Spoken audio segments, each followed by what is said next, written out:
Welcome to Locksmith Late. I'm Jarrett Garza with the Locksmith Academy. Currently today we have scheduled just a decompression episode where me and my instructors, my team of friends, are going to go over our class that we just put on at UHS in Hollywood Beach, Florida. We taught beginners automotive Wednesday and Thursday. And on Friday, we taught Mercedes for the first time. I feel that our classes went fantastic. So I'm going to bring in our instructors first, and we are going to introduce a special guest, an attendee, a repeat customer, somebody who has attended our class twice in this year. So first, we're going to bring in Eric, who is my partner in crime, and Paul Van Neville, who is my other partner in crime. How are you two? Good. Good, how are you? Is my audio good? Everybody's good? He sounds good to me. Awesome. We're live, gentlemen. We're back from Florida, and how do we feel about it? Glad to be home. Me too. No kidding. Our flights did not go as smoothly as we thought. I got home at 3:45 a.m. I think today. I can't remember because this past week, I thought today was still Friday. The whole week just kind of blew past me. Was it the same for you guys? The days kind of all meshed together, but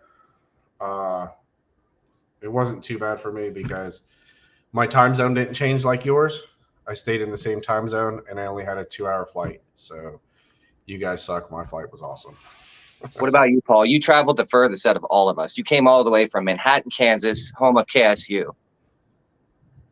Yeah, you see, there was a direct flight, which for some reason was canceled for me, and it did not really go well. I flew through Atlanta on the way there, and then there was this big storm in Hollywood, and I didn't even think they were going to make it. The pilot said, oh, okay, well, so we're going to go into this holding pattern. If you look at your screens, you'll notice we're headed north. We're going to be in this holding pattern over Fort Myers for 45 minutes, and then we'll come up with a plan B. And I was ready to just go home. From the beginning, right? Yeah. And yeah, so my flight was just in front of yours. And in Atlanta, there was talk that there was a storm brewing. And I was like, I don't want to get stuck in the storm. But we made it. We skirted in. Literally, I could see the thunder and lightning on the horizon coming from the ocean. And I was like, holy shit, that's a big storm. I landed. Eric was first. Eric had landed at 8 a.m. He had been there all day setting up and waiting on us, being bored, drinking by the beach, having a great time. Right, Eric? Kind of a boring time. I tell you what, you guys are lucky, though. I almost missed my flight. How so? TSA line was absurd in Virginia today, this last go-around.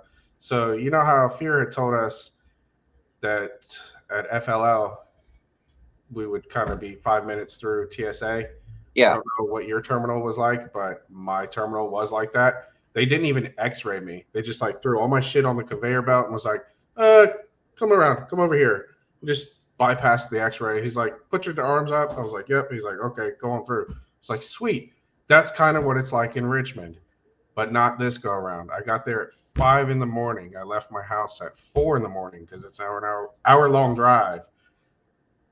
My plane was supposed to leave at 6:30. That shit left on time. I got on the plane at 6:22, late as hell. I can't believe they held the gate for me. Were you the last on the plane? Yeah. Dead ass last.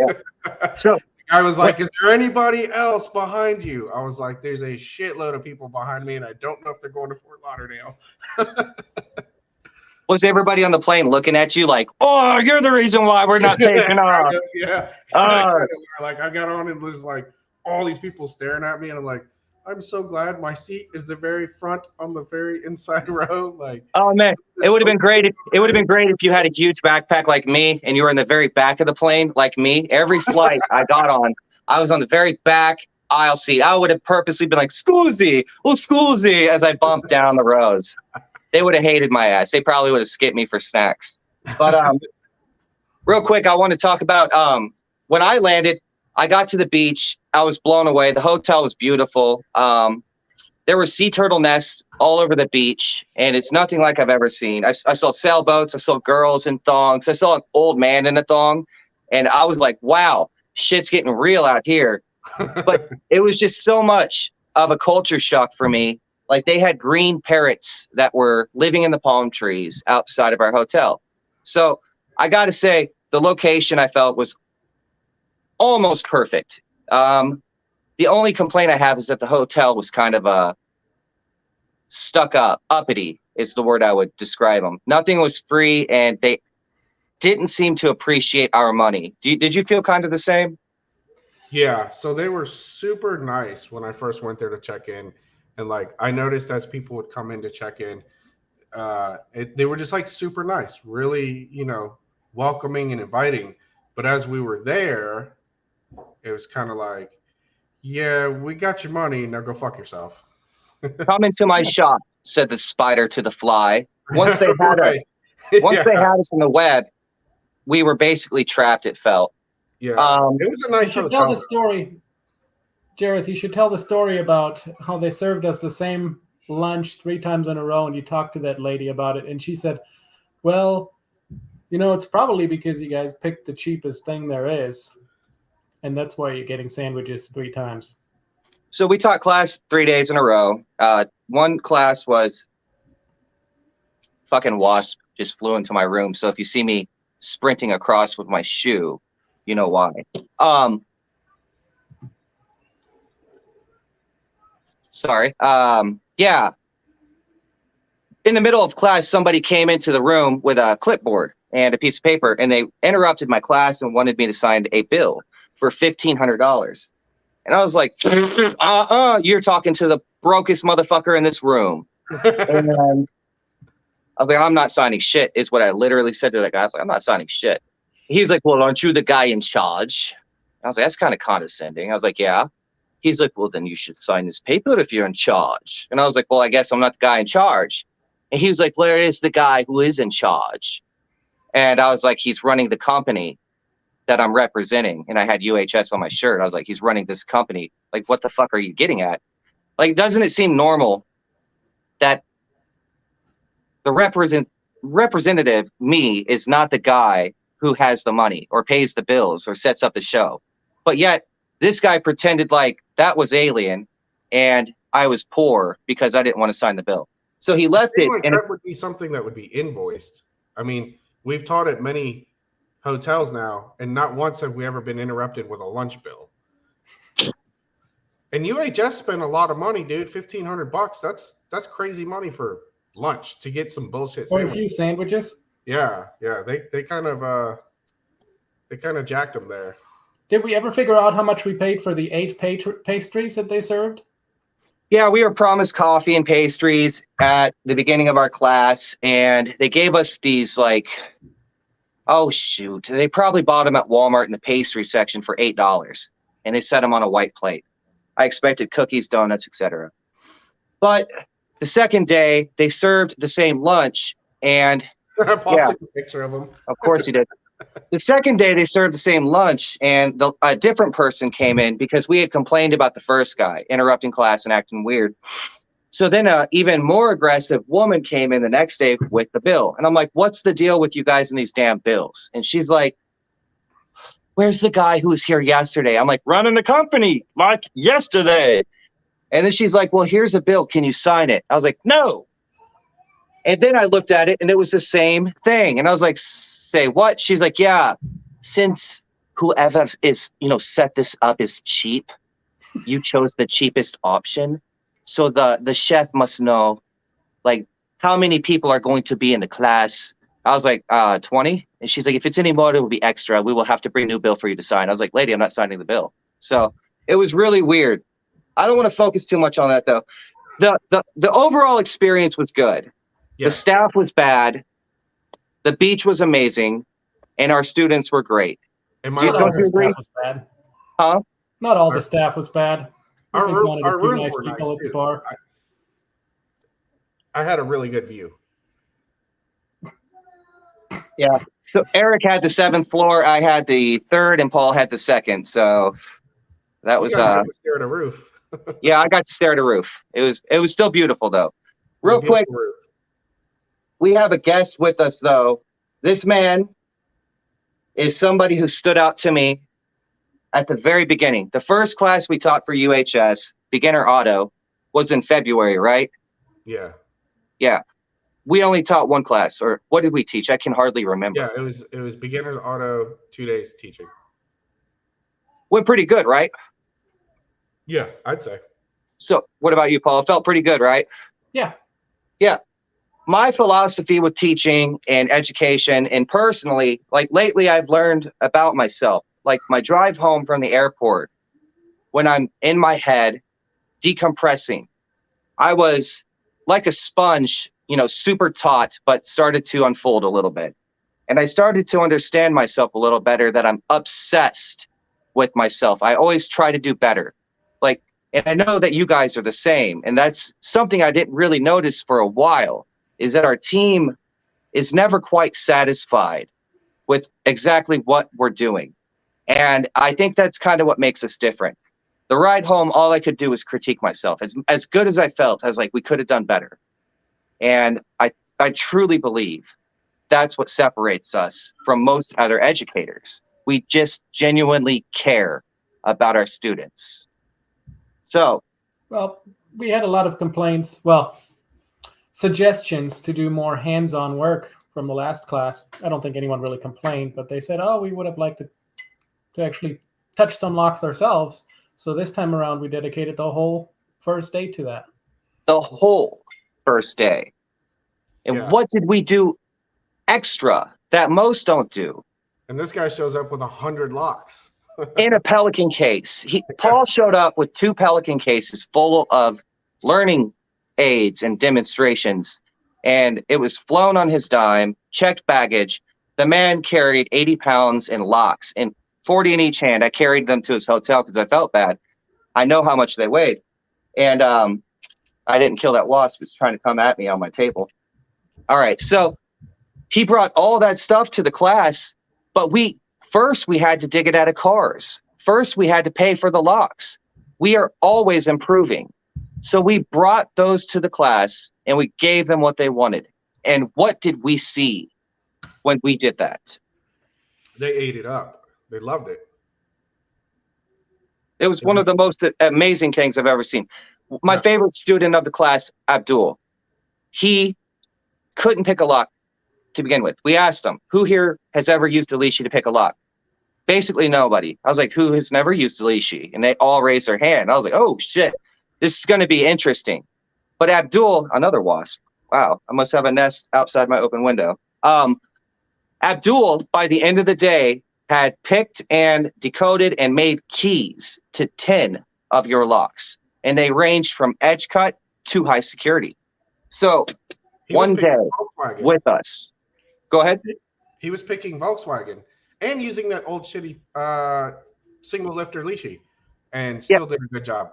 And you can't fault him for the first one, because I didn't even realize initially that the old one you have to decode backwards. And once we did that, he cut a working key. What's the difference between the new and old leashy? The twin lifters. The version 3 has 2 lifters, so you pick and decode the same direction. Yes, and that's the one I have, because I'm only 3 years into it, so I don't have the old stuff. I didn't have to deal with the crappy ones that came out beforehand, like you did, and some of these other old school guys did. So that was actually brilliant, because the old tool infiltrated the new class, and we got to see a difference. Like most of these guys, the tools have been refined. They get the tool and they just go. But back whenever this was all experimental new, the single lifter was the first, and you'd have to pick one direction and decode the opposite direction. And so there was a calamity whenever we were, engaging with that pick and that lock. But it taught our students, how we begun and where we're at. And now Abdul, if he ever has someone who's back here with the old tool, Abdul knows what to do. And so Abdul has gained more experience in our class than most of what the new locksmiths are going to gather on their own. Yeah. It was interesting.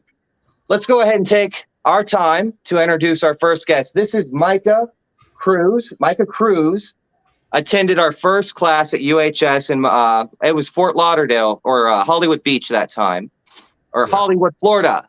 And now this time, Dania Beach. Dania.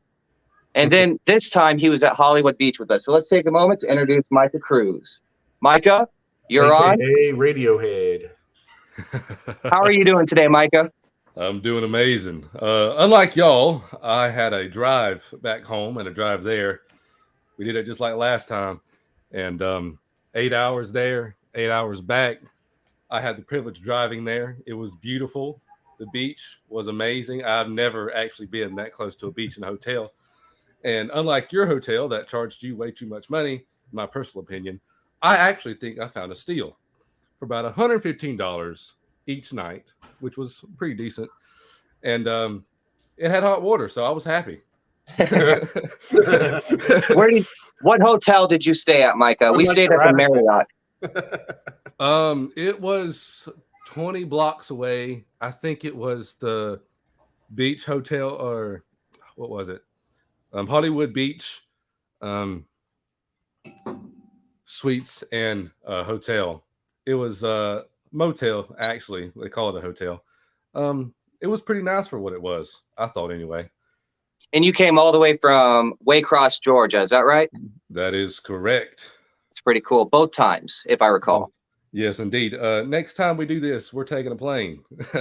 I would too. 8-hour drive is pretty extensive. I want to know what drew you to the Locksmith Academy classes. Was it UHS? Was it the Locksmith Academy? Were you guys trying to add something to your repertoire that you currently do not possess? I will have to take the old man, give that one credit to him. He found Joel, I think December or January last year, and I'm pretty sure he talked with his agent about it. But he mentioned it to me, and we got excited because I haven't seen, unless it's like a big company trying to sell its products, I haven't seen someone or a team dedicated to teaching locksmiths how to do the trade. And I really appreciated that. He most definitely appreciated. You have no idea how excited he was to see you guys. And I got excited off of him.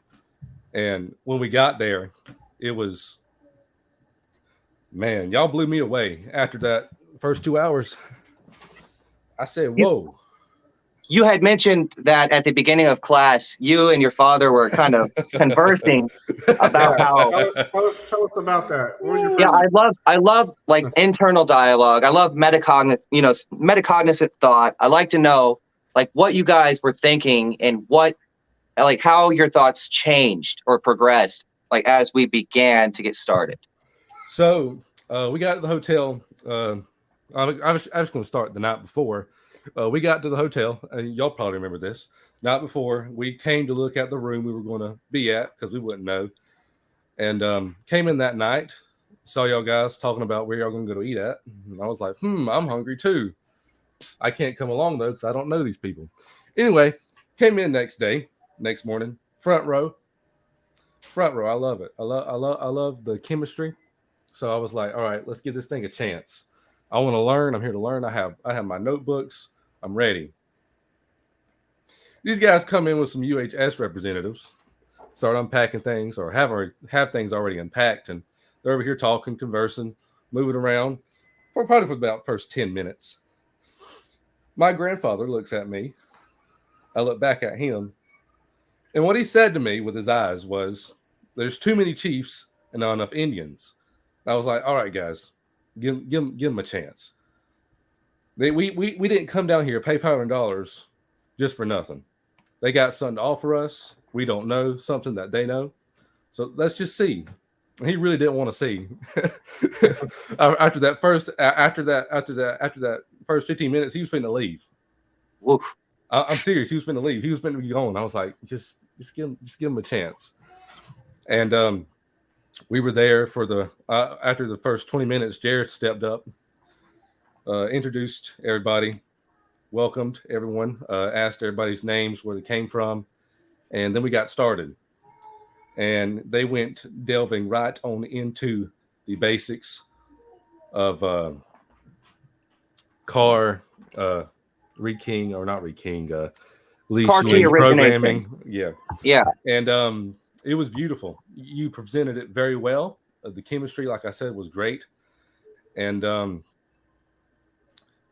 you were responsive to what everyone wanted to ask specifically, and you gave very detailed answers, articulated answers, which I liked the most. I appreciate that.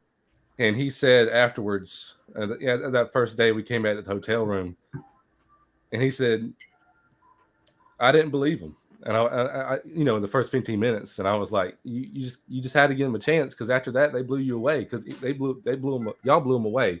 I'm just telling y'all did amazing on that night. And I know I sound like I'm blowing smoke off somebody's butthole, but listen, what I'm saying is y'all got something lovely, and I want y'all to keep doing it, and I'll keep being there. How about that one? I appreciate that. I love good people, and I feel like, our classes, I've designed them with good people. Like, Eric is my brother, Paul is my brother. I love these guys, and the chemistry is there. Eric is just the best problem solver I've ever met in my life. Paul is very particular, very presentable. Like, he's got something special that I could never have. And so my team grows as I meet beautiful people. And I got to admit, you're one of them. I met you, and the moment you opened your voice, you were like, introductions, please. We went around the class, and you introduced yourself. What did I immediately say to you? If I may do it, actually, because I'm excited to do this. My name is Mike Alexander Cruz. This is Van Frederick Cruz Sr., and we represent Locksmith Keys. And I was like, this man's got a voice for radio. And I've been blessed with that. I have to thank God for that. Yeah. Because if I don't know what I'm doing myself. And also, just to mention, like I've said, y'all's chemistry and people who know different things, because business, like y'all are doing, is a team sport. Yes, no one man can do it. And when you have a team, you can support each other. That's what most important here. That's what absolutely. I believe. And with every class, it seems that our team grows. Or, I just, it's one of the most excitable things for me is I never know what's going to be in my class, who's going to be there.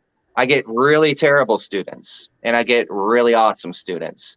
So that's definitely a dynamic from my perspective, like looking out from me to you guys. Like when I first saw you and is it your grandfather or your father? It is my grandfather.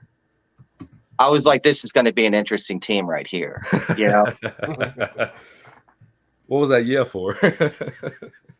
So how long have you and your grandfather been working together professionally in the locksmith industry? About 9 or 10 years. And what do you primarily focus on? If you don't mind me asking, what is your main bread and butter in your area? Of course. Our main bread and butter, if I may tell the story, because everyone loves one. Sure. We first got started with residential, of course, as I found it to be the most rewarding, you could say, because people are locked out of their house. They're like, oh my God, I'm going to die. I need to get in there. We're like, all right, we're coming. $120, And that did really well. He got commercial after about 2 or 3 years and kept doing that for a while. Commercial, industrial. We've also worked, we have a big railroad junction, and we've done state departments, federal departments. And then after that, about 7 years, we've got cars. And we found that if you operate correctly, it can be very lucrative. Yes, sir. And so there's a good mixture in our Waycross, Georgia. Waycross, Georgia. Like, is there anything like of notable significance in Waycross? Because another thing that I encounter is people are different based on their regions and geography. Mm-hmm. For instance, Indeed. Eric has a lot of cars in his area. There are tons of people. It's super busy, tons of highways. People migrate to DC and back home. Eric is basically motivated and promoted to do auto. Paul has Manhattan, which I never knew at the time until I went to Manhattan and visited him, Kansas State University.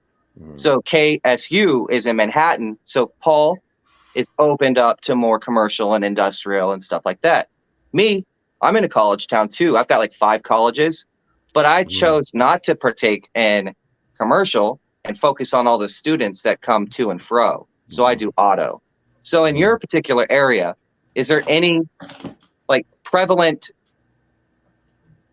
I guess, migration of people moving to college, any landmarks? Is there something there that really defines Waycross, Georgia as being something different than any other place? Okay. The best way I can give it to you for an example is the name Waycross. It's the way of the cross. CSX has a big junction there.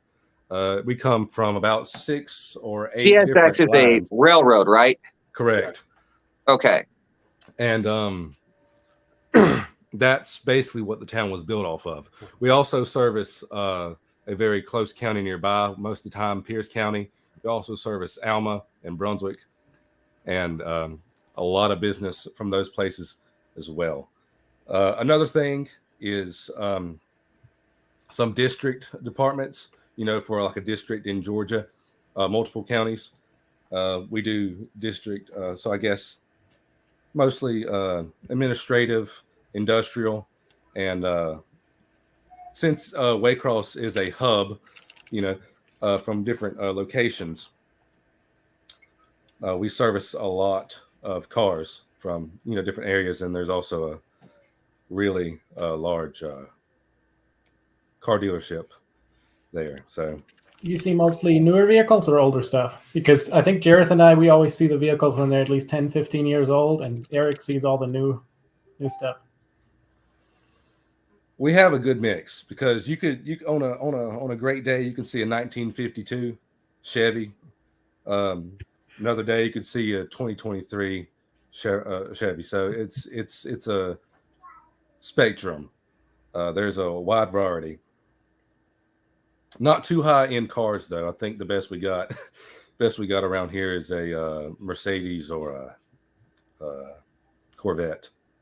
Not too many Lamborghinis. That's good because we couldn't beat you there anyway. Oh, you're back. Hey, Jared made his way back. Hello. So I'm dealing with some intermittent internet issues. I'm a broke ass person, so this phone just decided to quit on me, and I'm back. And as you see, the color is way different now because my other phone has a broken screen. So can you guys hear me? Let's do a quick mic check. I'm going to count again, and we're going to go in a circle, and I'm going to verify that we can all hear each other. Ready? 1, 2, 3, 4. Anybody can hear me? Correct. We can hear you. All right, You're a little quiet, but we can hear you.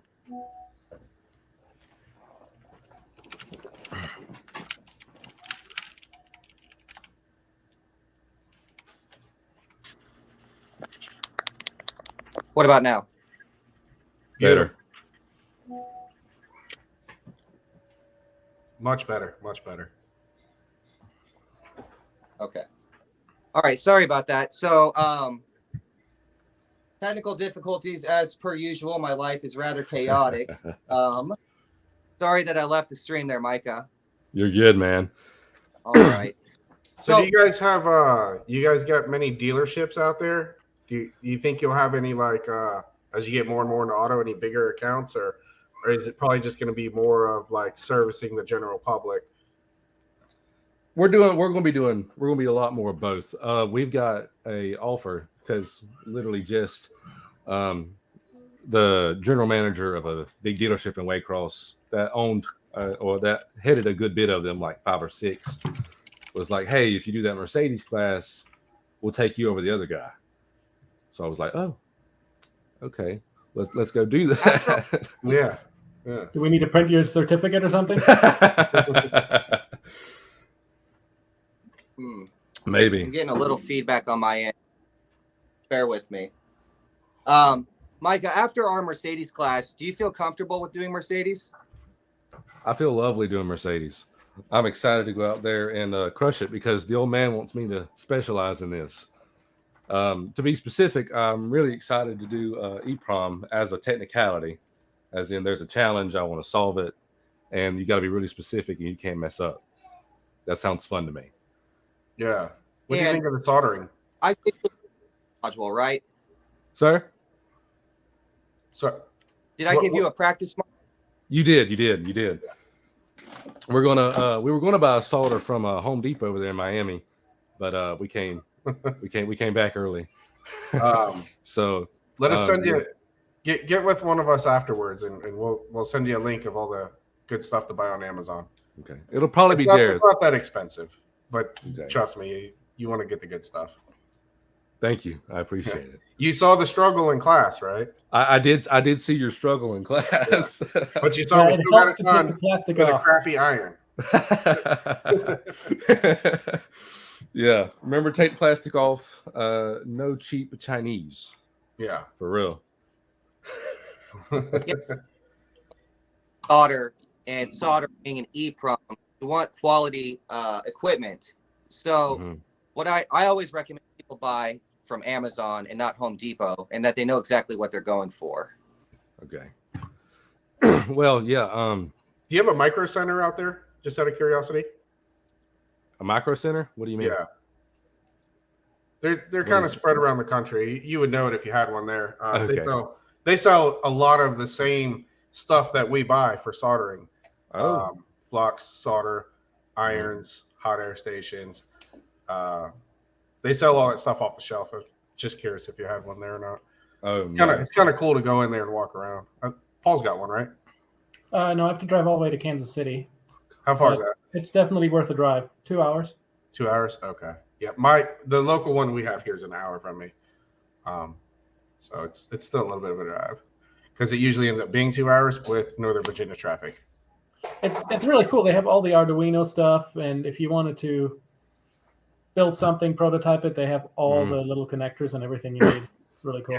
Yeah, it's pretty cool. If you're ever traveling around the country, you see one, stop in and check it out. Programmer's paradise.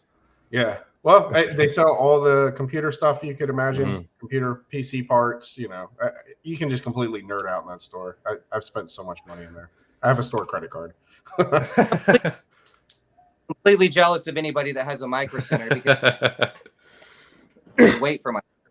So he's spoiled and he doesn't know it. I'm going to take Jarrett there when he comes to visit.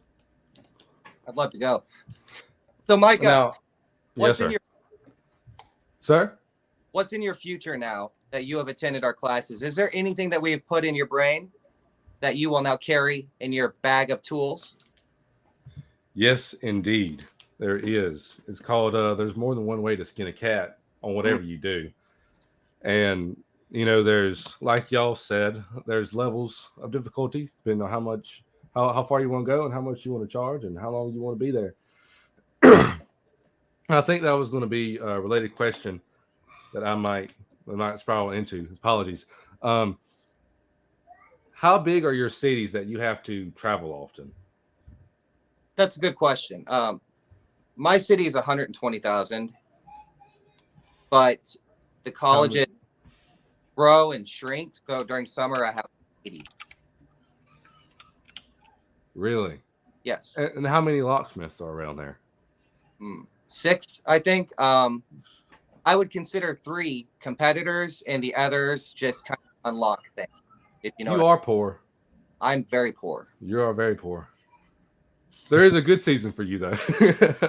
Yeah. So the heavy season for me is whenever it's crunch time for the student. So at the end of, or at the beginning of Christmas break, when they need to go home, they've had their car key lost for like a month. And so they spent their money on parts or like whatever. Their parents will call me and pay for it over the phone. And they demand it now because my son needs to be in Chicago tomorrow. So spring break, winter vacation, summer vacation is whenever I pull, $15 or $1,000 a day, no problem. I don't pretend to be some I'm not. Some days I pull $100 because there's just simply nothing to grab at. And that's my fault though, because I only really do automotive. So if I was to open myself up to everything else, I'm sure I'd be busy, but I prefer to leave myself available for the cars that I can earn $400 on like that. So yeah, specialization, really key there. Can I ask the same to you, Eric? So our county is about 143,000 people. But I travel to a couple other counties that are close by as well. We have a lot of dealerships here, though. I mean, we have probably more dealerships in my county than there are in like 4 surrounding counties combined. It's insane. There's just like tons of them here. So I get a lot of business that way. I deal with a lot of the dealerships through there. And all I do is automotive as well. I do pretty well, for myself. It's just me by myself, starting out. I've just hired my girlfriend to work with me. She's not quite 100% ready to be on her own, but she's getting there. She rides around with me every day, learning shit. And the whole time we were down at UHS, she was here handling things. Had to call a couple times, but she's getting there. Eventually, I'd like to get her on the road by herself, and that would be pretty good. But we usually make, I don't know, by myself. Usually, I pull 1,500 to 2,500 a day. It just depends. Some days a little more busy, some days a little less busy. And there's quite a few locksmiths here too. But when it comes to automotive, I don't have much of a competition when it comes to anything that requires skillful thinking or having any kind of more than just a basic button mashing with a Honda or something, Yeah. These guys can kind of do that stuff, but anything else that's problem solving and diagnostician, yeah, right here, he's king. All right. That's why I always tell my classes, like, when I'm shitting my pants, who do I call? Superman. So yeah, I get a lot of calls from automotive shops. Okay. Yeah, people bring their cars to them. Oh, my car doesn't start, and 90%. So I was a mechanic 15 years. I think you knew that. Yeah. I didn't know how good of a mechanic I was until I was no longer a mechanic. I just kind of assumed people knew. You know what I mean? These guys are in these shops. They got the ASE certifications, same as I do. I thought that everybody was just good, and then when I'm going to shops to help them because they can't figure out why a cart won't start or this, that, and the other. Like, I've realized I've never seen so many PCM replacements in my entire life. 15 years, I think I've replaced 4, and I can prove why all 4 were bad. Whereas these guys just throw parts at cars. Yeah. And, it is what it is. They pay me, hey, I programmed a PCM, car doesn't start. Sorry, buddy, shit's programmed. I told you at the beginning it wasn't a PCM. So do you do, just curiosity, do you do more collision center or do you do more automotives? I have a couple collision center places that call me. It's not something I'm real huge on, but I will tell you and anybody else who's listening, if you can get into a collision center and get yourself set up with Autel's ADAS equipment, you can make a shitload of money. You can make a lot of money because all these new cars have these sensors, cameras, radars. All that stuff has to be calibrated after a collision. If you can certify that it's calibrated using their equipment, the Autel equipment, yeah, you can make a lot of money. A lot of body shops source that stuff out. Real quick, Eric, did you just say that you ate ass? Maybe. Oh, no. You said ADAS. My bad. What is ADAS? Can you explain that real quick? ADAS. I forget exactly what it stands for. I don't know. I forget exactly what it stands for, but the ADAS equipment is the stuff in your car that senses, forward collision, pre-collision stuff. If you start to lane drift, your steering wheel shakes and says, "Hey, get back in your lane, asshole." Stuff like that. That's your ADAS equipment. Your umbrella of safety equipment, because like new cars are like robots. They have controllers here, controllers there, but now they're evolving to AI. So the ADAS is essentially sensory organs, like to keep you safe. It's something that's newer. You don't find ADAS in a 88 Caprice, do you?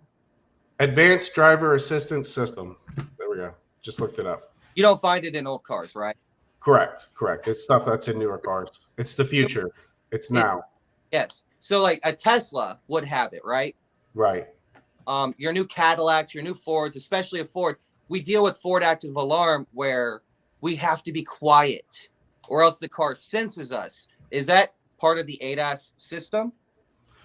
I'm not honestly sure that that's related to the ADAS system as much as it's just the security system, but don't put it past it to be somehow integrated into it. But a lot of things as simple as your freaking cruise control, specifically Toyotas, the Camrys, they have that radar cruise control. Yeah. That radar has to be calibrated. If you unplug it, it has to be calibrated. It gets smashed in a front end collision. You have to replace it. It's got to be calibrated, because what's going to happen if you go to turn on your cruise control and it's supposed to automatically brake and not hit the car in front of you if you get too close because this guy's doing 60 and you're doing 70, it's not calibrated. You might hit him. Yeah. And then the last guy who took it apart is going to be at fault. Well, real quick, me and Eric have answered your question. So what was your question again? And I would like to hear what Paul would say. I was fitting to do that. Why is it that you guys speak about having to travel 1 or 2 hours away frequently? Like, how big is your city and what do you specialize in? Well, Kansas does not have a lot of people living in it. The town of Manhattan has 50,000 people. And I'm not 100% sure if they count that with all the students here or not, but it seems like half the year it's completely dead. Then pretty close by we have Fort Riley, which gives us a lot of the abandoned vehicles to make keys to, and they're also the primary market for a lot of dealerships around here. Why are there a lot of abandoned vehicles at a military base? Because they will move, and apparently they'll just leave their vehicle on the side of the road somewhere. Yeah, that's how it's done. You got a lot in Dubai. That seems like a unique kind of market, right? Most definitely. Somebody just tried calling. It's definitely a weird area. Totally. We also have another town, Junction City, that is really close. It's only half an hour, and it's almost as large as Manhattan. It feels as large as Manhattan, but that one has no locksmiths. All the locksmiths are either from the Manhattan area or from way further away. And how many are there? I really only have 3 or 4 competitors. And I'm not really competing with them super hard because they mostly go for the dealerships, and I don't get along with car dealers. So I'd rather talk to people in person and work on their car. So I was car dealers real quick. Actually, Micah, I have faith that you have a good question. So how do you, I'm just curious, how do you interact with your customers? Is there a time base? Do you talk with them before and after? Like, how do you manage your customers, and how do you interact with them? So I have a dispatcher who makes it easy for me. I remember that. He will fill my schedule. There are certain people who require me to be there at an exact time. And we'll put those on there, and then we'll just fill all the gaps with people who say, "Oh yeah, I'll be at home all day. Just stop by whenever." And so, most of the time it works out. So you don't really see people most of the time, or like I'm asking, like when you get there, when you're on the job, You're on boots on the ground. No, How I, do you I interact with them? interact with a lot of customers. Rarely do I stop by and just start working on a vehicle without first talking to the customer. Because most of the time, so here in redneck country, most of the vehicles people call me about are gray F-150s in a parking lot full of gray F-150s. Oh. or white Dodge Rams. I actually do faceless encounters a lot because the student, as I mentioned, will be in class or doing something, and this is something kind of all the college, locksmith service providers will testify that it's almost impossible to get a hold of a 20-year-old kid who's not really concerned with anything but what they want to do. So the parents will have to go out and be parents and contact me, set up appointments, prove that they own the vehicle because their kid doesn't own it. Insurance in their name, etc., driver license, tax, etc., blah, blah, blah, blah, blah. So that is kind of something that's unique to, what I have to deal with. Cars in a parking garage. I'm like, okay, how do I know it's your car? They'll be like, big fluffy green thing hanging here, and I'll look and it's there. And so, there is a big, difference between certain, areas and, you're right, interactions. So Eric can probably explain to, some that he has the craziest car dealers I've ever seen. Probably. Yeah, I get kind of a 50-50 mix of what I deal with general public car dealer. It's probably a little bit higher on the car dealer end. So it just depends on the dealer. Some of them I've dealt with for a while, and I can trust them enough to, if they call me and say, hey, the car is here in this parking spot, go get it done. Leave the key in the car, send me an invoice, and I'll pay it. I can do that. Yeah. So there'll be zero interaction other than the first initial contact. But there's other ones. I'll show up and I want their asses there because I don't trust them. And so it's just it's a mixture. When it comes to general public, I don't do as much as Jareth does dealing with the general public, and I also don't do as much as he does contactless with the general public. I pretty much usually always want to make sure someone's there and shows me proof of ownership. I actually it's a little more strict here with our having licenses and stuff. So it's kind of the Wild West where he's at. I deal with a lot of low income.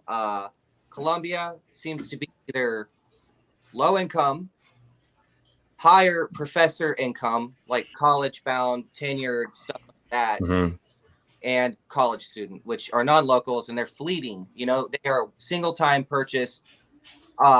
Basically, you can get them for a lot if you have them at that time, or you get them for nothing. So my area, I get a lot of pit bulls chasing me, trying to jump in my van, people who are homeless looking at my stuff. So definitely you get a lot of different interactions and experience just based off where you're from. So in Waycross, Georgia, what is your clientele? Like, I know I cut out, maybe I missed something, and you said it's Way of the Cross, which I always thought Waycross was kind of an unusual name. Are there a lot of good people in your area? There is. It's also a retirement town. We also have local cities: Blackshear, Patterson, Alma. Most of them are a lot of older people. There's a good bit of young people, middle aged, of course. We have the exact same experience as Eric. We want to make sure that it's yours. If we're going to a job site, or not like a house, your own public house. You're going to your job or a restaurant and you lock your keys in the car or something like that. I want to know that's yours. And also, if we go to a residential, I want to know that's yours. You're not using us to break in. But if I may interject real quick, that brings up something extremely unique to my area, is that nobody's addresses match their driver's license because they're from California, Texas, New York, everywhere else but here. Does anyone have experience with that? Sir? Do you have experience with driver's licenses not matching addresses because you have people who are just visiting or vacationing, and you have to determine a way that to prove that they actually have the right to be let into that place? There's been 1 or 2 in 10 years. And that was really early on. So that's extremely rare. Extremely common for me because, like I said, they're all students. None of them have driver's licenses here, and they're temporary addresses. So that's something that we have to confront as a college town locksmith. And Paul, do you ever experience that, being that KSU is in your same thing. People always ask me, well, how do you check if it's my place? And they just say, have you noticed that I'm asking you 100 questions while I'm unlocking the door? Yeah. I'm trying to get a feel for it because your driver's licenses never match. You kind of build a gut feeling over time, and like it's hard to explain. It's like a bubble that grows under tension, and if the bubble's too big, I won't unlock the door. I'll say, you know what, call someone else. I'd rather another competitor of mine take the risk for me.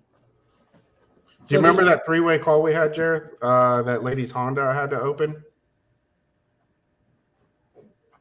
No, but the one I do remember is the BMW, where the lady couldn't even prove that it was hers, and she had a person from New York call you, and then a person from like South Carolina, and they or she could, and they were like, "We're trying to get a key made for a friend," and you had already talked to her 5 times, and she could not prove that she even owned the car. Yeah, and told her to go pound sand and never opened her car or made a key to it. The other lady that I was referring to was the one with the Honda minivan. Her friend had called me and said, I'm staying at my friend's house. She's letting me use her car, and I locked the keys in it. So I had to go to someone's house.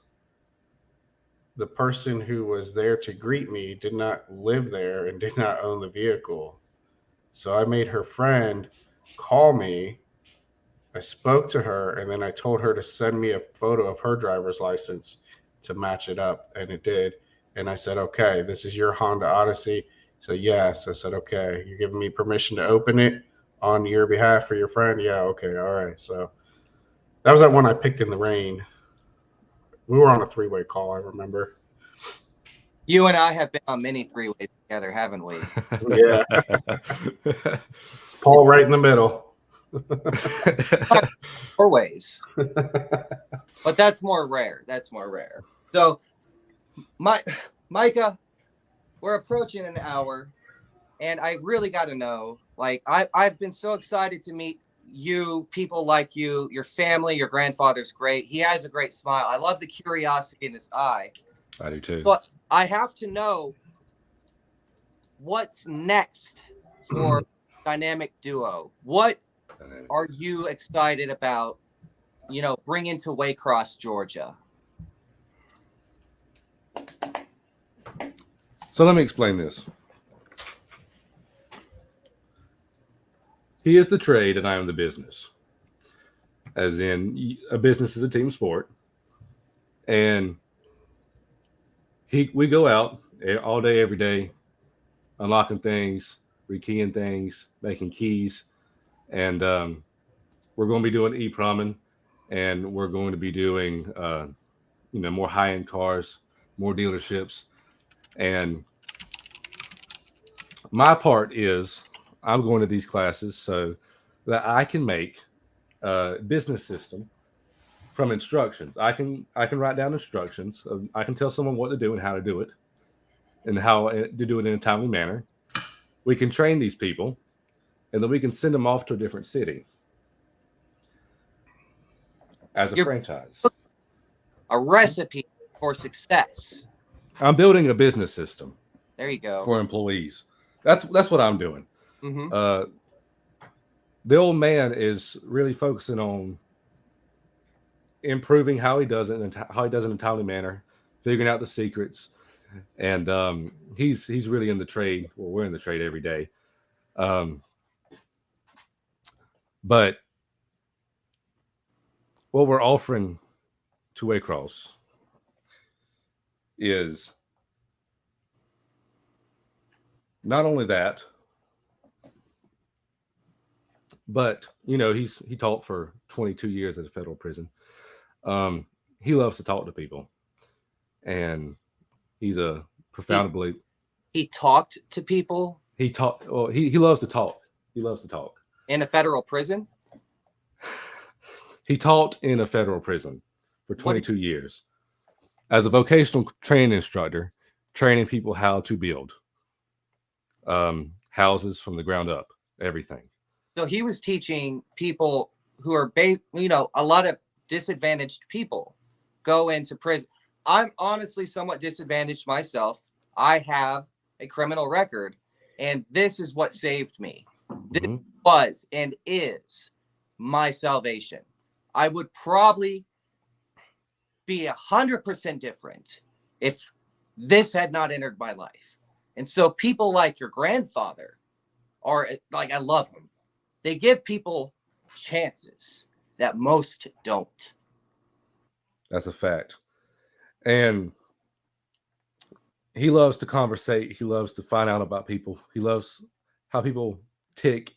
And we see a lot of people on the job every day, all day, panicked, or they want something done, and they are even heartbroken, crying. You know them ladybugs be crying their heart out because my key's stuck in my car. I needed to be here 2 days ago. Yeah. And he'll stay there for 30 minutes or an hour to talk to somebody, make sure that they're okay, or to make sure they're doing all right. If you need anything else, I honestly, admittedly, lack that emphatic touch because I've been hurt a lot in my life, so I'm guarded.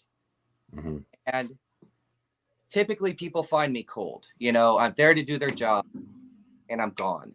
But I see that personally as a favor because the quicker I'm done, the better they move on. I appreciate what he does because that's something I can't do. I can't open myself to something so temporary. And I think he does that through his religion. Is he a Christian? Most definitely. He's also a pastor. I figured that was going to lead to that revelation right there. Yeah. He just seems to give more than he gets. A man of sacrifice. Yes, he is a man of sacrifice. Like I said, I manage the business front, and I've been telling him to refine the way we do our deals, as in larger deals, construction deals, as in get the client to pay for the materials first, using other people's money. Okay. Because if you do that, you'll find that you're not using your own money, you're using someone else's money to get the job that they want done. Have you been burned a lot? Is that why you're starting to do that? I was just fitting to say, as another topic, not paying, customers that don't pay. There's lower income areas, of course, and some of them ladybugs, I'm just going to be honest with you, they'll stand right there and tell you, I ain't got no money. What are we going to do? And we're like, you had something to say? Absolutely. On my way home from actually teaching, I broke and I couldn't even get out of the parking lot. So it sucks to be broke, and I understand it. I really do. They held me for 45 minutes because I couldn't pay $36. And it's embarrassing, but sometimes you have to face reality, and realities differ between different folks. And sometimes it's hard to even appreciate that. And that's why, I tell him all the time, because apparently to him, I'm ruthless, because I always tell him, you got to do what you got to do. This is business. This ain't charity, but most of the time he makes it charity. And, that's a big problem for a business owner is really understanding that you are in it for yourself and that you can truly be bent over and taken advantage of if you open your heart too much. And so there's this razor fine edge between customer service and charity. And I always tell people that charity is voluntary. You do not demand it. It is something that I consent to. And so those whom expect it or demand it, I almost always refuse it. I agree with that fine line. Like the Taoists always said, you know, if you want to have the best life and if you want to make it to heaven, you got to follow that straight and narrow path. And you'll find that it's the best way to do so. And when I say straight and narrow path, there has to be a balance between good and evil. I agree. And if you do that, you'll find that not only will you be paid, but you'll also be content, that you feel that you are giving enough and that you are receiving enough, like you said. Now, I have a question for everybody. I actually have a bunch of questions on here. You mentioned, or one of you three mentioned, insurances, working for insurance or contracts for insurance. Can you elaborate on that, any three of you or all three of you? Because the old man wants to know a little bit more. Are you talking insurance such as like vehicle theft, a vehicle was taken and recovered, or like insurance auto auctions and stuff like that? Insurance auto auctions and the other. IAA, that's Yes, the IAA. I'll take the lead on this one probably because I have the most to say about it. IAAs were easier to get into than they are now because company or corporate policy dictate that they use high-tech Locksmith, which is a corporate company. Yeah. There is a backdoor because those guys are interested in the bottom line. So if a car takes too long, like a Volkswagen, BMW, etc., if it presents any issue and this guy can solve it and the others can't, he's the guy that comes in through the back door and says, you pay me more money for this car because the others failed. So those guys are entry level, typically corporate money. They don't have risk and the skin in the game. So that's your entry is right there. They're going to immediately deny you. Corporate policy says that we have to use these guys, but you talk, you leave them a car list, and you bring them coffee and donuts and say, well, thank you for your time. I'll be back when you need me. A car list. Yeah. Okay. So like you go to UHS, whatever, and search like 2016 BMW X6 or something like that. You go to the remote and click it and then look at the vehicles that are listed. And you do that for a bunch of different searches. You just put them together because those are the ones that you're going to eventually be able to do because I see you and I know that you're going to go that route. Do you guys get many BMWs out there, Micah? We get about one or two a week. He's in a retirement community. That's one or 2 weeks, pretty good. Question: the old people, what do they drive? Yes. Cadillacs and stuff like Cadillacs. They drive. We have a couple millionaires, and I know there's a good bit of rich people. You know what? They actually like their Toyotas, and they do like their Cadillacs. They do. You like know their why Mercedes. they're rich? Because they like Toyotas. They don't like to spend money. And Toyotas will save you money because they're not complete shit boxes. Well, I love Toyotas. They're great cars. They are amazing. So would you be interested if we had held a BMW class? What would you structure it? How would you structure it? Like Mercedes. We would start, well, I don't want to say like Mercedes because Mercedes is really only just the two systems, but we would probably structure it from the oldest to the newest, which is actually kind of easiest to hardest, and just go by system type. Okay. Because the reality is, when it comes to BMW, your make model doesn't really matter. Yeah, it would be training your detective brain to definitely take the lead and don't just jump into it thinking like BMW is going to be this, because it's more like I described, like year, make, model will dictate the keyway. That will dictate your route to determine the bidding. And then you turn the key and the transponder value. How do you learn that or whatever, right? So it's down the list as we go. And the systems of BMW are the primary focus. When people call me, Paul, do you have your reference card nearby, or Eric, your little sheet that you? Oh, dang it. I don't have my wallet. Yeah. So keep it in my wallet. right here. Hold on. My wallet's right here. When people call me, I'll pull out my wallet. Eric created a cheat sheet, and it'll go by system, year range, and system right there. Give me one. Yeah, you got one? Mm-hmm. Yes, I did. Okay.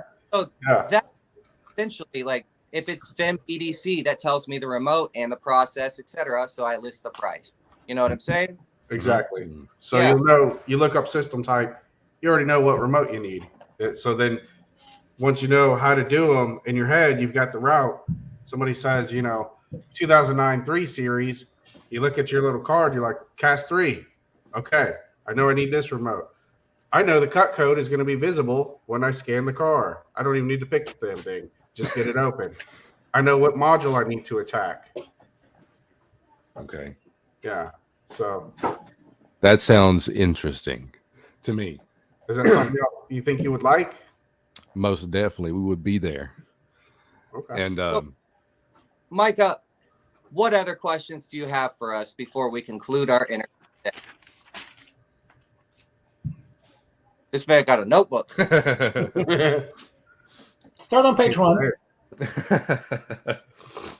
Can I call the old man? Yeah. Mm-hmm. Yeah.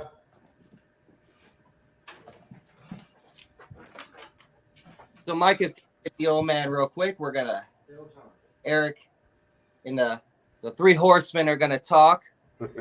I'm wondering what our future is curtailing. What's next for us, gentlemen? What is on our docket? The very next event. Teach more classes. I think a good, I think you said Kafir had mentioned, let's pull it out, see what people want, see what we can get people to show up to, get as many asses in seats as possible. And then we'll do like we normally do. Yeah. So what I want to teach personally is EEPROM theory, like the understanding of why we EEPROM and how. And also I want to go into an intensive class on soldering from dip module or through board, like the dip 8 on a Toyota Sequoia, to, surface mounted devices, to, 64 lake quad flat pack to 52 PLCC devices found in Mazda. They all have relevancy. And the 44 PLC in Volvo. Yes, I want to go deep into that. So, Paul, what would be a class that you would want to teach? And I think I know what it is. Well, I personally would like to, since I'm not the expert at everything, I'd like to teach personally a Honda class, since I can nerd out on that subject a lot. But what I would like you to teach is a class specifically about the AR32 tool. I think I would cover AR32 in EEPROM theory because it's not the only tool I use. Yeah. Micah, coming back to the stream, I'm going to give him about 5 seconds to get ready. His grandfather's going to join us. His grandfather joined us for our first UHS beginners automotive class in February, and it was a 2-day class. And then they joined us again together in Hollywood Beach this last week. So let's bring in Micah and his grandfather. Hello. How are you? Doing good. Yourself?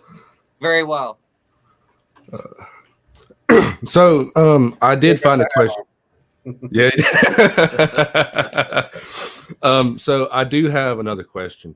Do y'all have any rental cars that y'all have to deal with? I did, but Smartbox is a programmer that came out, and it was introduced to the Locksmith first, and it was advertised that it was only going to be sold to the Locksmith. So they released it as a beta under testing, and we got it, and we actually ironed out all the kinks. So eventually, Smartbox was sold to Energizer batteries, Oh, and then it was sold to Enterprise, Ace Hardware, O'Reilly's. So they actually now sold. do their own car key programming. But I'll tell you, Some. mess up a lot. And so I still have my back door into the rental company. But as we know, a lot are low-hanging fruit and very easy to do. Okay. Eric, do you deal with anything like that? Being that you're in a metropolis? I get some.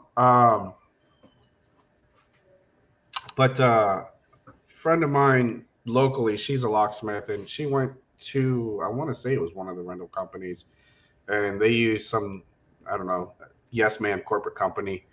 But where I actually get a lot of rental cars that I do are just dummies that lose their keys after they rent the car. And the rental company says, well, it's going to be this much. So maybe call a locksmith, and then I can come and undercut their own prices. And it's not even by much, I'm still charging good prices, but the rental company, look at that Ford key that we rented over the weekend. They said it will be a minimum of $250 if you lose a key. Yes, and we were talking about that. Eric rented a 2022, I think it was, or 2023 Ford Escape. Yeah. That's what we called it. But we were joking because on the key tag, it was like, if you lose this key, it's a minimum of $250. And Eric was like, that's really not that bad. And I was like, yeah, you're right. And then he was like, wait, it's a minimum of $250. So who knows what they would have charged? Yeah. Probably Like one of their like shitbox cars, they might slam you for $250, and then they're gonna say, "Oh, that's a smart key. That's $500." That's what I thought. Yeah.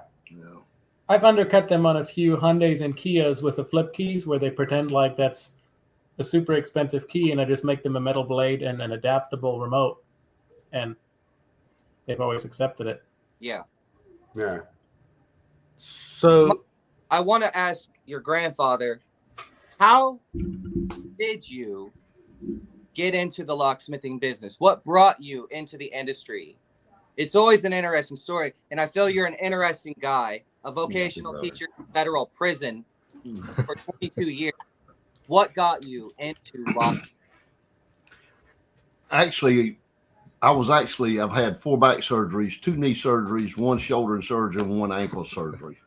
So what I used to teach in the prison, yes, I basically can't do anymore. I can't go out there and hold up far as to do the building that I used to do.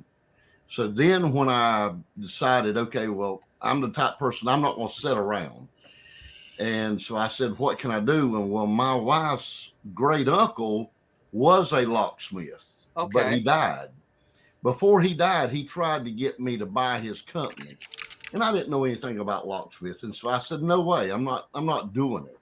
So anyway, long story short, after he died, and I sat around the house for a little longer, I said, I've got to do something. If I don't, I'm going to wind up in the graveyard myself. So that's when I started checking out schools to find out what I could do. And so when I took the schooling, I just only done just the residential, commercial end of it. And so I didn't know anything about the key industry as far as the vehicles. Well, the guy that actually does it around here told me, oh, you don't really want to do that. There's no money in it. You're going to waste your time. Yeah. And so then when I got to checking into it, I got to figuring out, wait a minute, this is where it's happening. That's how I got into it. And I love it. So I want to tell you something. Like, I feel a connection with you because you helped, people who had done wrong in their lives. That's right. The reason I'm a locksmith is because I'm a convicted felon. Okay. Yeah, he told you that. I had He told you that.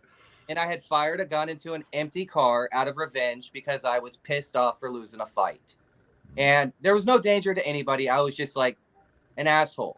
Okay. And so I crippled my future immediately.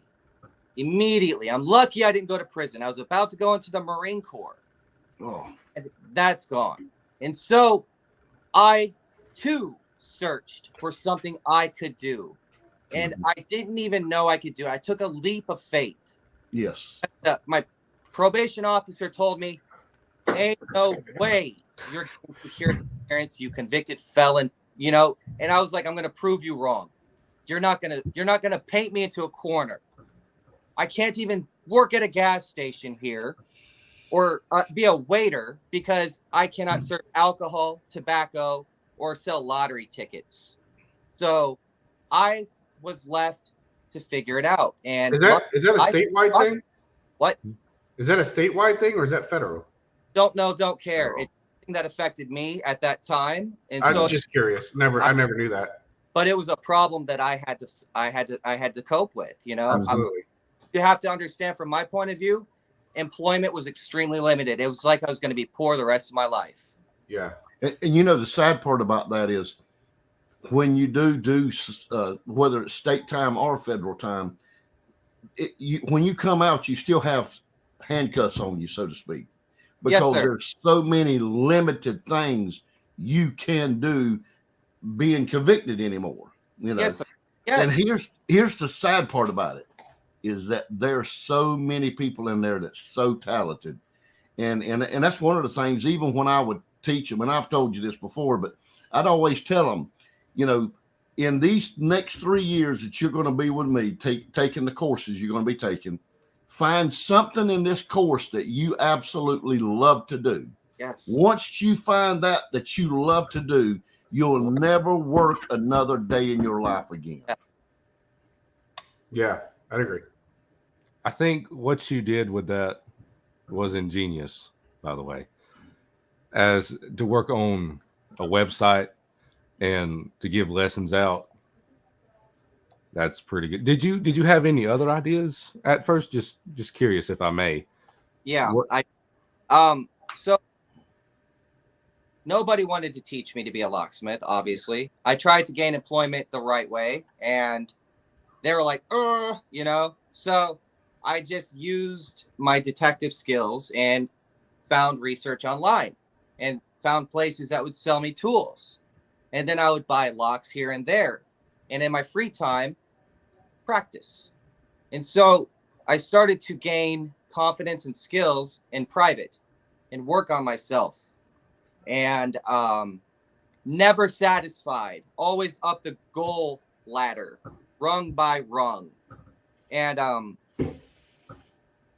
that's kind of how I evolved into what I am today, that's why I'm capable of figuring things out. I'm confident in my abilities, and I'm not the same person I was a year ago. That's right. Every day I try to improve something, it seems, but that also creates an anxiety inside me where I'm never quite satisfied. So again, another delicate balance, if you will. Indeed. You got to compare yourself to the person you were yesterday and not the people who are today. I call it the running man. The person that I compare myself is myself in the future, and he's forever running away, and his pace is exceedingly increasing. So I must too train myself to become better so I can catch up to my potential self. That's how I see it in my head. My grandpa used to have an old saying too, though, Jarrett.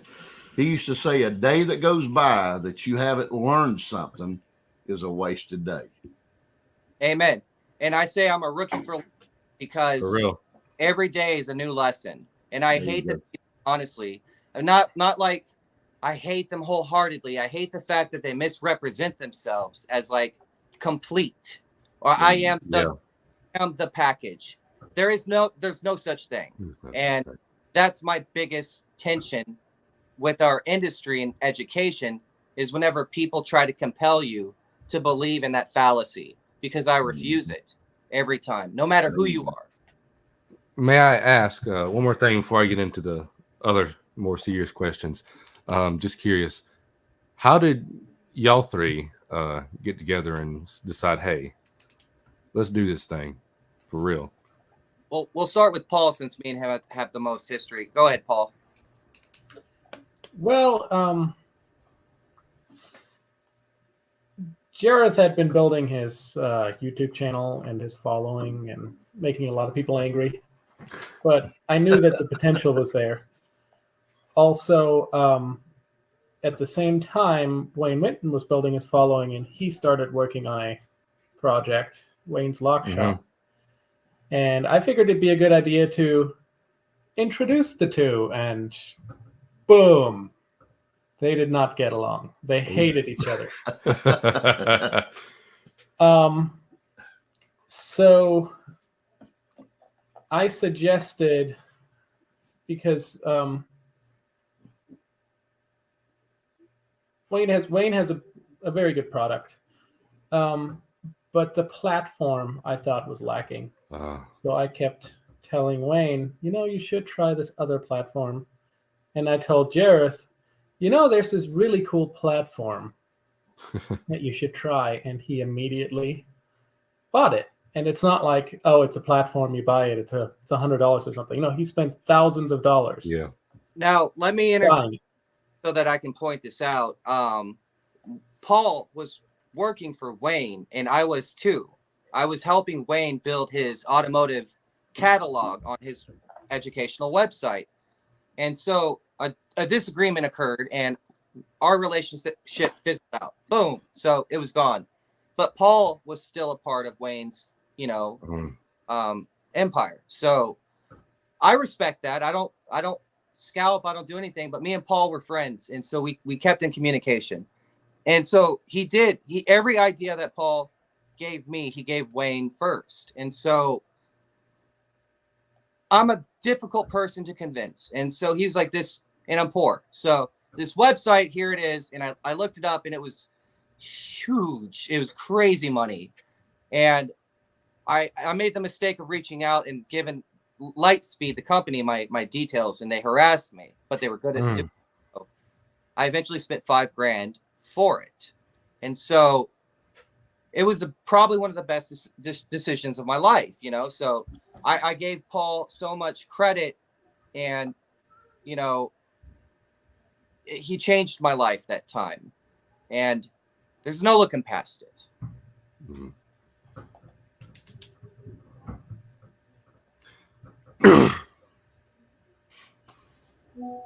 Micah. Yes, sir. For us? I do, actually. Sir? How did we meet? How did we meet? Or how did Eric and you meet? How did Eric and I meet? Yes. So me and Jareth were both members of the same Facebook group. I'm in so many of those damn groups, I can't tell you which one it was, but it was one that he was active in, so I'd see a lot of his posts. I followed him on YouTube first, and was like, yeah, this guy's pretty damn smart. He knows what he's talking about. So I learned a lot of stuff just kind of watching his YouTube. I just kind of seemed to like the way that he thinks, and so we just got to texting one day back and forth on Facebook. I don't even remember what it was. I left a comment or something on something he said. He liked what I had to say, and then he messaged me. I know what it was. Somebody posted a link to one of my videos, and Eric was like, "Oh, hey, I like that guy." I was like, "This is going to be great." I was like, "Hello," and he was like, we started messaging, and I have this saying, "Quit messaging me like a cheerleader. Let's just talk on the phone." So I gave him my number, and every time he called me, I was like, "This dude's pretty freaking cool." So we became friends. And I remember one time he was working on a Ford where the ignition had been changed, and Eric used to take doors a lot apart because he's a savage, and so I think he did door disassembly first, and then he did leashy. And so he was like, man, this ignition has changed. What do I do? And I gave him a tip to force it over and extract it and solve that problem. And a lot of people I'll give a tip to, and they're like, I don't know, that seems kind of stupid, or oh, that was too hard. And I'm like, okay, I don't feel great about helping you. But Eric got it done immediately and was like, that was the coolest damn thing I've ever seen in my life. And I was like, he's capable. So I loved it. Yeah, you got to be able to listen. That was a damn good trick. Yep. Yeah, One that worked out loud because it's so good. Yeah. The public is watching. Yeah, that was a damn good trick. Yeah. So and then as far as getting involved with the academy goes, I have two friends. One in Ohio. I knew him first, and he had taken another class of someone else. He spent like $5,000. It flew out to Utah. I think that's probably all I need to say. He spent all this money, and he came back, and he was telling me, man, it was bullshit. The guy told us this, he told us that. He sent me like some video clips of some of the things that he taught, and a lot of it was, there was a lot of false information. Like a lot of false information was given, and you don't have, like, if I don't know something, I'm going to tell you I don't know, and if I will figure it out. But trust and believe, I will figure the shit out. But if you ask me a question on the spot and I don't know, I'm going to tell you I don't know. So I'm not going to sit here and blow smoke up your ass and try to teach you something that I don't know. I'm going to teach you what I do know to be fact. That's something that you can honestly testify to, right? Like, I can. We do not like fake it, do we? No, it's like it is. They tell it like it is, and they also, in the last example, show you like it is. So right in front of your face. Yeah. And so Jareth had mentioned, keep this on the down low. I'm working on this. I'm working on this academy, man. I want to give you a sneak peek. And so he kind of let me in, and I was like, this is fucking awesome. I'd like to help you.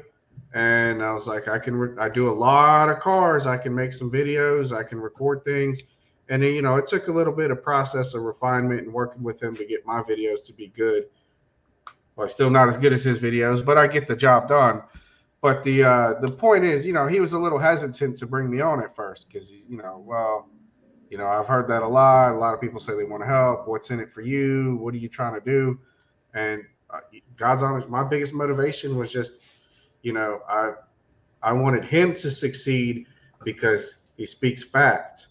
And I like fact. That's what we need. I like false information. If I don't know, I'm going to tell you I don't know. I've called Jareth and said, hey, do you know blah, blah, blah, blah? And he's like, you know what? I have no fucking idea. And I'm like, good enough. Yep. He didn't, you know what I mean? Like, I know he's been doing it longer than me. I know there's going to be things he knows that I don't know. There's going to be things I know he doesn't know now at this point. And he's a smart guy. And if I struggle on something, or maybe there's something I can't figure out in 15 seconds, I might call him and say, hey, Jareth, do you know what this is real quick, man? I got to get this done. And he don't know, I'm going to figure it out. And then I'm going to call his ass back and say, guess what? Here's the answer. I believe in that. About Eric is I possess, believe it or not, timidity. I get timid at times where I'm afraid to admit to something I don't know. Like I call it the fear wall. Like sometimes you got to break through the fear wall to really expose who you are and learn something new. And I do have a timidity issue, but Eric doesn't seem to. Like if Eric has a problem, he says, hey, do you know? And I don't know. And if I was at that problem, I would walk most likely. But Eric persists, and he does it in a manner as if it's like just watching a log go down the river effortlessly. And I can't understand how somebody can have it. It's a difference between he and I. And that's the thing that I really gravitated towards with Eric is he'd be, oh shit. And then he'd be like, got it. Well, I do believe what Eric said. Two things of what he said. The truth matters, first off, always. That's how you get, the life as an adventure. And also, uh, not only is business a team sport, you need, people in your corner that actually care about you and want you to succeed and are on your side. Because you can have a team, but one of those team members may be just looking out for themselves.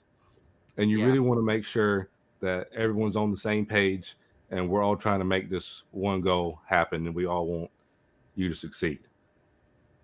Amen. I think that's really important. Another question. Oh, one more question. One more question. Texas. Oh. I don't know who that man is, but y'all make him sound legendary. Oh. And I would like to know a little bit more. Micah, bless you. That's an excellent question. Dave McOmie is coming to the TLA in October, and I believe it's the 25th through the 28th. Okay. But there's a problem because everybody wants to come and see Dave McOmie. I want you guys to come because you had mentioned, do you teach safes? And I said, no, there's way better educators. So Dave McOmie is the guy. He's the one I've always wanted to see. I've gone to safe classes and I've seen great instructors. Ken Fu is amazing. I would recommend him also, but Dave McOmie is at Texas, and I love Texas. So it's a beautiful recipe for an amazing event. The problem is the schedule is so limited, and class can only be so big. Dave McOmie would prefer a safe per student. So I can sell 50 seats, no problem, but can I get 50 safes? That's where So Dave McOmie, in his own class description, says that the course will cover from pulling a dial off of a safe, with basic.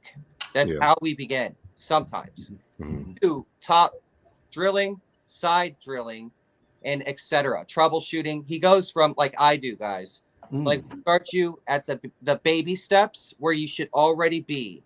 And if you're not there, we're going to find out. And then we're going to go up and up and up. And at the end of the class, your mind is going to just explode, That way, you guys see the full picture of what you're stepping into. And that's what I want you guys to see. I want to see it too. Yes. He's excited. Both. You're good people. Pops is really excited to look at it. I thank you for that.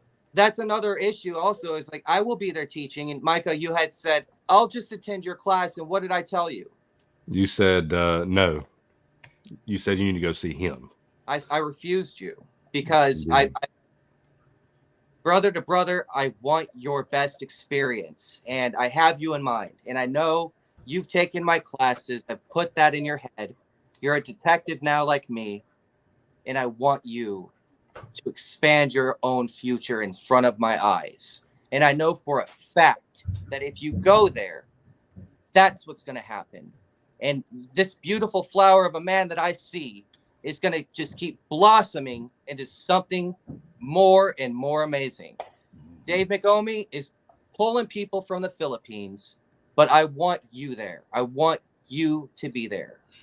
The only way we won't be there is if the Lord takes us home, or either we're in the hospital. Let's pray that doesn't happen. Yeah, exactly. Let's pray that all the flights will still be on, because I don't want to drive 16 hours. Yeah, that's rough. I've made a 16-hour drive before. That's rough. Really? Yeah. Where'd you go? Arkansas, Little Rock. Went to go see my sister. Lord Jesus. I'd rather drive the 16 hours and deal with the airplanes, but Micah, I tried to tell him, Micah, you can do it, son. You can do it. Yeah, he's the devil in your ear. Like, ironic. He's like, let's stop. Get off my shoulder. No. You guys, it's a pleasure having you. It has been a pleasure My speaking interview with with you guys. I hope to God I see you again. I can't wait until we meet again. And I Most wish you definitely. the best future possible. Thank I you wish for so. joining. Thank you. You have a good night, y'all. You Thanks too. for coming, guys. Gentlemen, what an amazing interview. Don't you agree? Yeah. These are the people I love to see. The industry brings us so many unique people. We have the cookie cutter folk who just seem like, NPCs, like people that just kind of just meander through, do a job. But then you have people that you meet in class or just wherever that touch you. And to me, that's one of the most beautiful things. What do you think? Yeah, I agree. I was just looking at Eric. Please start talking. Poor Paul. Eric gets harassed more than anybody when it comes to, may I have your number? That's Yeah, what I didn't really get to give my number out before we left Friday, so hopefully, if Kafir's watching or does watch, she does throw us all in that WhatsApp group because I kind of feel bad, but I was more worried about. I was honestly more worried about getting to the damn airport. Yeah. Since we all had early flights and my debacle with TSA in Richmond, I didn't know that we would truly be 5 minutes through, Fort Lauderdale. That was unfortunate. Our time constraints, like we had to immediately leave class and we had to dip out and get to the airport. It would have been nicer if we had more time to decompress and chill with students, but I really had to chase them away from Paul. Paul Yeah. possessed beautiful, and so people just surround him when I walk away.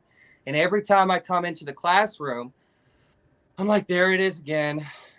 They're just surrounding my beautiful Paul. Go away, leave him alone, time to leave.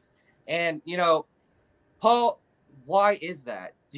Are you just comfortable on a more personable level whenever people are around you? I find that you really are just something of a character when it comes to how you interact on a personable level. I'm just Yeah. friendly with you. Yeah. Good. Huh? I said I'm just friendlier than you. Aha. Paul gets like 2 or 3 people and he won't shut up. Like he'll talk and talk and talk and talk, and he'll teach them, the Bible front to back. But you get him in front of 30 people, and we got to pry it out of them. Yeah, we got to manage time sometimes, and that's one of the challenges of a class is you got to corral people, you got to control. I find I'm good at that, so that's kind of where I pick up the yoke when it becomes lax. I pull it, I get us back on the road, and back on course. So, real quick, let's talk about our class that we had. Overall, I felt it was pretty good. One thing I didn't like about us is we didn't have enough pamphlets. And our guests actually were the ones who brought that to our attention twice. They brought it to our attention the first time and then the second time. I find that personally, we focused too much on footage at first, right? We showed everybody footage, and that's kind of what we did. But then they complained or they, critique, which is absolutely what I love to hear because I'm never perfect. So then we brought them locks, hands-on, etc. We evolved, but we forgot the pamphlets. So what should we do next time? Yeah. Well, we have a few months, so what we should do is lock down what we're going to do, what we're going to teach, and then develop a few articles we can print to bring with us. Some good reference material. One thing that we're good at is telling people where to find reference material. So yeah, we're good at provide a little bit of reference material to what's relevant for the class that we're teaching. Yes. And I agree. Like, we're really good at showing people, like, there are ways to find what you're looking for. But the thing that I am going to focus on is what I do in class is I explain its relevancy and I bend it and I put it in their heads in a way that it kind of creates a flow chart. Year make key dictates transponder, system, etc. So what I will do is create the research I want them to find, not out there. So I think that's another reason we get along so well, is we both have that same brain. You didn't teach me to think like that, but that's how I think. Somebody calls your make, model, and like, I don't know, say, 2010 Mustang. I see in my head, okay, it's FO38, H75 key, whatever, blah, blah, blah.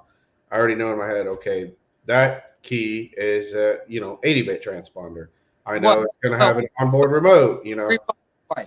So the key turns the ignition, and then you're like, I'm confronted with programming, right? Yeah. It didn't start, so it's transponder equipped, correct? Right. Yeah, many people that we see in the industry will join a Facebook group, new green person, and they lack the research or problem solving skills, and they will immediately say, "Is this a chip system?" And sometimes they haven't even tried to start the car. Your favorite word, chip. Chip. Yeah. The one guy who never says chip. Just use that in place of transponder. I speak in relevancy. I speak the tongue of the newbie. So the newbie is always chip, or hey, what chip do I read on that board, right? I'm like, you mean device. And Eric, I corrected you because like you were like chip, and you looked at me and I was like device. And that was kind of a moment we had in class together. So yeah, that's pretty funny. Yeah.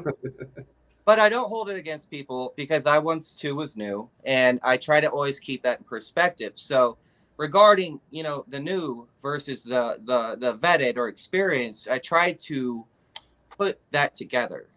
They're new, I'm not, and I try to adapt it so that we all come together and understand. And so my next big step, I feel, is really figuring out the publications. And Micah and his grandfather have actually volunteered, to assist in us. And I'm probably going to take them up on that offer. Let's see what they got. That's what I say, right? Yeah. If you do it yourself, maybe find someone who's better at it than you. What do you think about that? It's not a bad idea.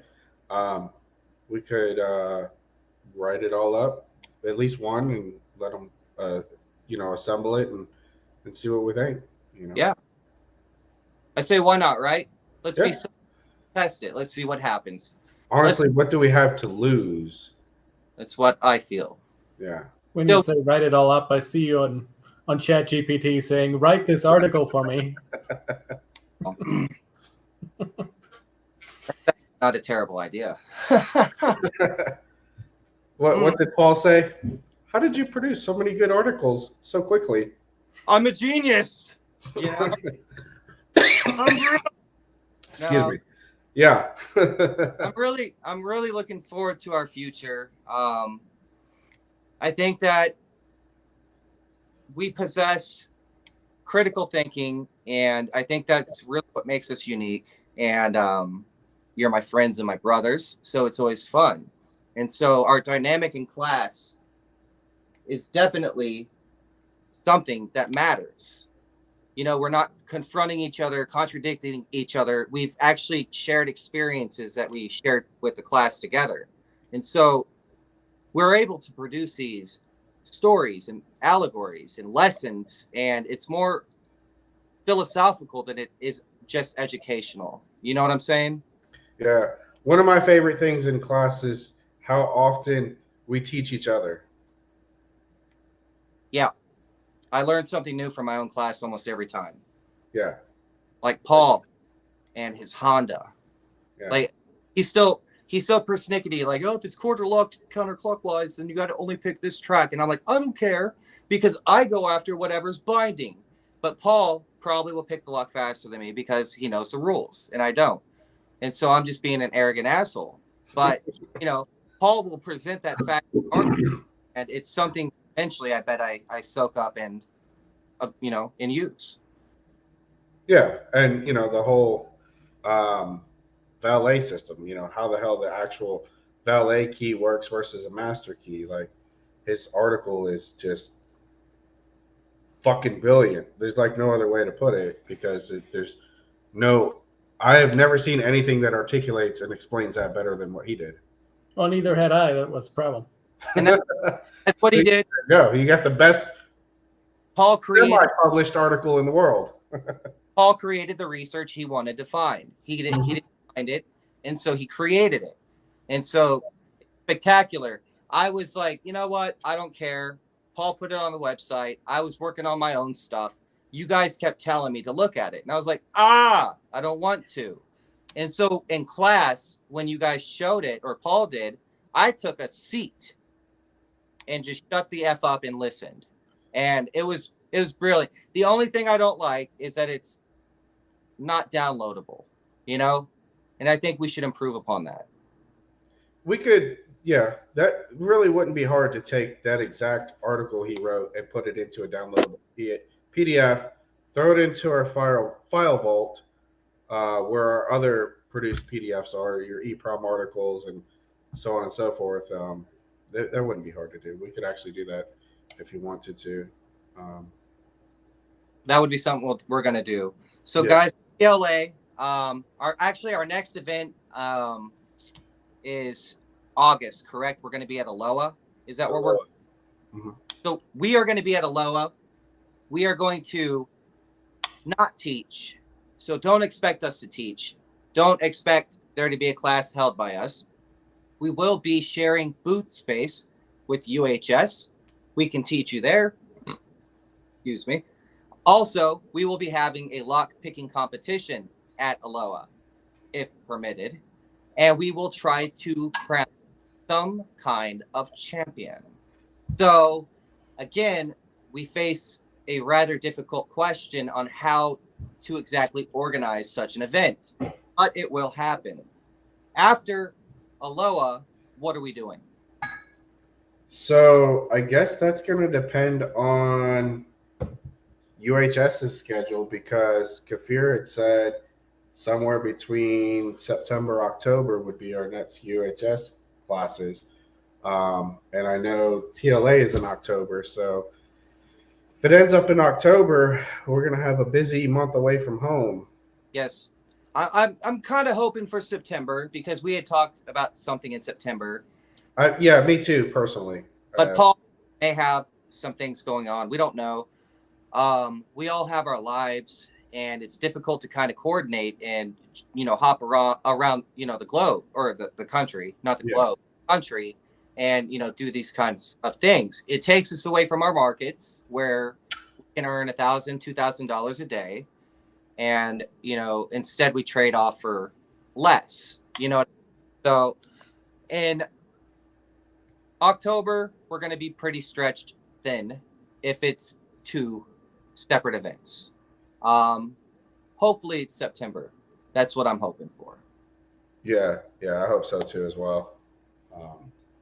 Isn't there like an Aloha show in Kansas City though in September also? I don't know when that one is. We might be really busy, guys. My phone is at 10%, so we're going to run a little longer. After Aloha, we have God invented extension cords, right? Do I have a reputation for being prepared? Nope. Like, that shit will charge and use the camera at the same time. September 14th through the 16th is what I see for IAAL. For IAAL, International Automotive something Locksmith, whatever. Association of Locksmiths. I'm going to be there probably because it's in Kansas City, Missouri. That is 2 hours away from me, so I will be there. I look forward to that. Tentatively, we'll see how it goes, because Aloha is garnering some attention lately with their bold political decisions, to which I stay out of, but I keep an eye on. So we will see what happens with Aloha. So after Aloha and the Kansas City show in September, we will be probably teaching again for UHS. Date not specified, to be determined. But we will definitely be at the TLA teaching classes and also participating in classes if the schedule allows. I hope that we can drill saves together. Don't you? Hell yeah. Definitely. Eric's I have never, zero. You've never- so it would be kind of cool to see the shoe on the other foot. We had 90% of people, and that's being very conservative, in our classes this last time in beginner that had never picked a lock.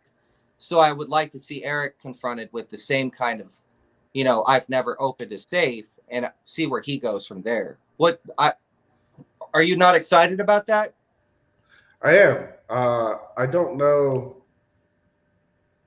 I don't know how much of it is going to be usable here, how much of it I will bring home and say I'm going to go invest in all the equipment. But I'm always looking to expand my knowledge. And if it's something that does catch my interest, drive my interest, if it's something I'm like, I get there and I'm like, wow, this is way cooler than I ever thought it would be. Who knows? I might come home and spend $15,000 on safe drilling equipment, buy another fucking van, and have a safe drilling van or safe opening van, whatever, I don't know. And I find that safe work is kind of like automotive in the way that we research. We go year, make, model, and auto. It's kind of the same with safes, where you follow a flow chart to find exactly how you open it. And like electronic locks, for instance, you can plug into them on certain occasions and just zip and open it. And the funny part is that the tools that the safe techs use do EEPROM work. And what they do is they reflash the memory device inside of the safe lock through electrical connections and set it back to factory. That's cool. That way, like a Toyota reflash. It's kind of like that, right? Because it's parallel right there. There's a parallel where a memory device inside of a Toyota ECU functions the same way as a memory device in something else. Because you're gonna see me making safe videos with AR-32. Well, not only functions the same way, a lot of times it's the same device. Exactly. And there's vulnerabilities and devices, and we exploit them through EEPROM. We read them, we write them, etc. We reflash them. And so the same is said through safe work. And so that's something that I always like to create a parallel, like thought process, and auto guys and safe guys. If you're good at auto, you're going to be good at safes. I guarantee it. Because a drill rig is like a code cutter. It sets the destination for you on a template basis. And so whenever you're looking for your drill point, it's like an equation. What am I dealing with? This, just like a car. Year, make, model dictates keyway, transponder, system, etc. The same that was safes. Now, Paul, you do way more safes than me and Jared. How many of your customers can tell you year, make, model on their safe? It's not like it would help me. I always ask them for a picture, and a lot of safes by the same brand look about the same on the inside. Mm-hmm. So then I know what I'm working with. Okay. For example, most of the Liberty safes that I've seen, they have the triple floating hard plate. Handle's always in the same position. Lock's always mounted the same way. And then you check your database for a picture if you don't remember. And a lot of depository safes have 2 doors, and they're typically set up the same. So you just ask the customer to open the second door and inspect what you have there, and use that information to drill the bottom or the top of whichever one. So the reason I ask is because, Jareth is saying that that's our easiest route is, year, make, model, to know what you're getting into ahead of time. But I can tell you here, half the time, not only do my regular customers not know year, make, model of their car, but they also don't know, my dealers don't know year, make, model of their cars. No, Jareth's idea was more... I'm at 5%, gentlemen. I think his idea was more that there's a specific process you follow. It's not the same process by year, make, model. It's different, but it's a different process. It's a parallel. Gentlemen, my phone's about to die. We must conclude this podcast. Throw out our discounts. Huh? Discounts. We're gonna issue discount codes on our next podcast, okay? Our next podcast, stay tuned. Discount codes for the Locksmith Academy and repeat UHS customers. So stay tuned. Any attendees that attend our shows or education, they receive a offer that they cannot refuse. So if and when, come to Rome and be a part of the Locksmith Academy and join our Locksmith Army. I am Jareth Garza. Paul has something to say. Yeah, I was going to say, if you were in our class, we told you the discount code and you tried to use it, it didn't. Try again. We fixed that little screw up we had. Paul, Please. what is it? I couldn't afford my parking ticket and I almost cried. So please help me help you. I'm Jareth Garza with the Locksmith Academy. These are my brothers, Paul Van Neville, Eric Duttweiler, and we thank you for joining us on this Locksmith Late Live. We promise next time Jareth will have a camera that won't die. We'll improve like we always do.